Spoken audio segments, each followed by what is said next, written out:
নমস্কাৰ। আপোনালোকৰ যি আবাহন যুগ আছে, আবাহন যুগৰ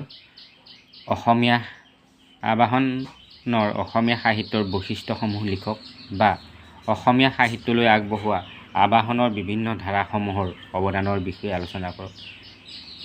কি ধাৰা আছিলে বা আবাহন আলোচনীয়ে অসমীয়া সাহিত্যক কেনেদৰে সমৃদ্ধ কৰিলে আলোচনা কৰক। বা আবাহন যুগৰ সাহিত্যৰাজিৰ মাধ্যমেদি সমসাময়িক সমাজ, অৰ্থনীতি, ৰাজনীতি দিশবোৰ কেনেকৈ পৰিস্ফুট হৈছে আলোচনা কৰক। এই আবাহন যুগৰ ওপৰত যদি আপোনালোকৰ আহে এনেকুৱা ধৰণৰ প্ৰশ্ন উত্তৰ, তাৰ কাৰণে মই পুনৰ আপোনালোকক উত্তৰ লিখি নিদিওঁ, কাৰণ ইতিমধ্যে মই এই গোটেইখিনি দিশ সামৰি এটা উত্তৰ মই আপোনালোকক দি থোৱা আছে। যি এছাইনমেণ্টত লিখিছিলোঁ, সেই এছাইনমেণ্টটো মই এনেদৰে লিখিছিলোঁ যাতে আপোনালোকে আবাহনৰ সকলোকেইটা দিশ সোমাই থাকে তাত। আৰু সেই এছাইনমেণ্টটো মই দিছিলোঁ আপোনালোকক 26 ডিচেম্বৰ 2023 তাৰিখে। সেই প্ৰশ্নটো মই আপোনালোকক ডেছক্ৰিপশ্যনত লিংকটো দি দিম, তাৰ পৰা চাব পাৰিব আপোনালোকে।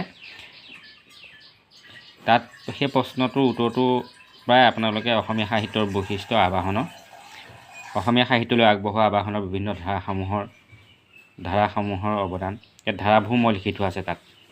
আৰু অসমীয়া সাহিত্যক কেনেদৰে সমৃদ্ধ কৰিলে সেই বিষয়ে আপোনালোকে লিখিব পাৰিব।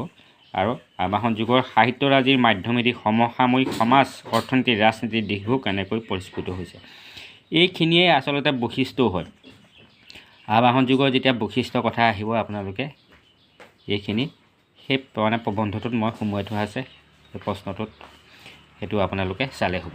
আৰু আপোনালোকে চাব আবাহন যুগৰ ওপৰত আপোনালোকে যি আবাহন যুগৰ সাহিত্যিকসকল যিকোনো এজনৰ আহিবও পাৰে, কমলাকান্ত ভট্টাচাৰ্য, নবীন চন্দ্ৰ বৰদলৈ। বিশেষকৈ আপোনালোকে চাব ইয়াত নলিনীবালা দেৱীটো আৰু নগেন্দ্ৰ নাৰায়ণ চৌধুৰী, এইজন আবাহনৰ প্ৰথম সম্পাদক আছিলে। আৰু ইয়াত আছে চাব আপোনালোকে অম্বিকাগিৰি ৰায়চৌধুৰী, গল্পকাৰ মহীশচন্দ্ৰ বৰা, দুই এক চাই যাব পাৰে। আৰু বাণীকান্ত কাকতি আৰু চাব চন্দ্ৰপ্ৰভা শইকীয়ানী, এনেকৈ দুই এক আপোনালোকে চাব।